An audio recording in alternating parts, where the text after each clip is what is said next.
येत नाही त्यांच्याबरोबर बरीच लोक महाराष्ट्रातल्या वेगवेगळ्या भागातली ओबीसी सेल मध्ये कार्यरत त्या बाजूला असणारे बरेच लोक आमच्या पक्षात येत आहेत. सध्या राज्यात तिसऱ्या आघाडीच्या निर्मितीचा प्रयत्न जो आहे तो छोट्या छोट्या पक्षांकडून केला जातो. त्यामध्ये बच्चू कडू असेल, संभाजीराजे असतील, राजरत्न आंबेडकर असतील, इतर काही पक्षातली लोक एकत्रित येतात. बच्चू कडूंनी त्यांची आज पुण्यात बैठक होते या सगळ्या पक्षांची. बच्चू कडू म्हणतात की सहजासहजी यंदा सत्ता फुकटची सत्ता कोणाला मिळणार नाही, महायुतीला असू द्या किंवा महाविकास आघाडीला.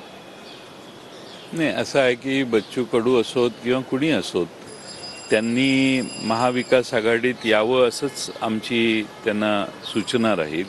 शेवटी भारतीय जनता पक्ष, एकनाथ शिंदेंची शिवसेना आणि राष्ट्रवादी काँग्रेस यांच्या विरोधी महाराष्ट्रामध्ये एक आघाडी आम्ही तयार केलेली आहे.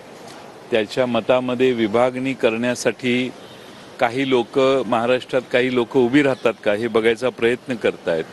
त्यांना साधन संपत्ती सगळं बॅकिंग द्यायची तयारी देखील आहे आणि त्यामुळं अशा कोणत्याही गोष्टीला बच्चू कडू किंवा त्यांचे सहकारी बळी पडणार नाहीत असा मला विश्वास आहे.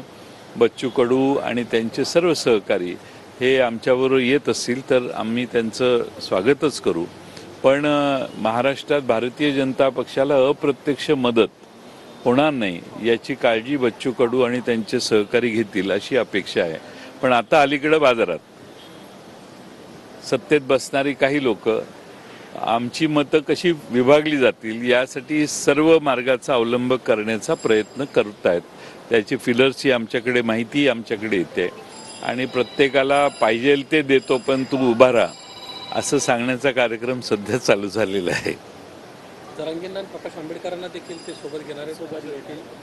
मला माहीत नाही, मी त्यांच्या तिसऱ्या आघाडीबद्दल नाही बोलत, पण मी माझं फीडिंग सांगतोय. तिसऱ्या आघाडी त्यांनी सगळ्यांनी विशेषतः बच्चू कडूंनी आमच्याबरोबर येणं हे आम्हाला त्यांची काही अडचण नाही. बाकीच्यांच्याबद्दल मला माहीत नाही त्यांची काय भूमिका आहे.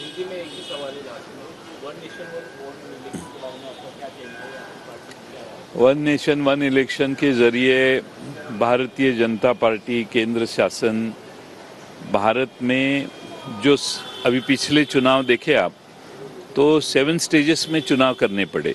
इसका मतलब जाहिर है कि एक दिन में चुनाव नहीं कर पाएंगे. 7 स्टेजेस में यानी 2 महीने चुनाव ही चल रहे थे देश में. तो one nation one election is not a easy idea first of all. Secondly इसमें सबसे बड़ी बात है कि यूएसए में राष्ट्रपति प्रेसिडेंशियल व्यवस्था है.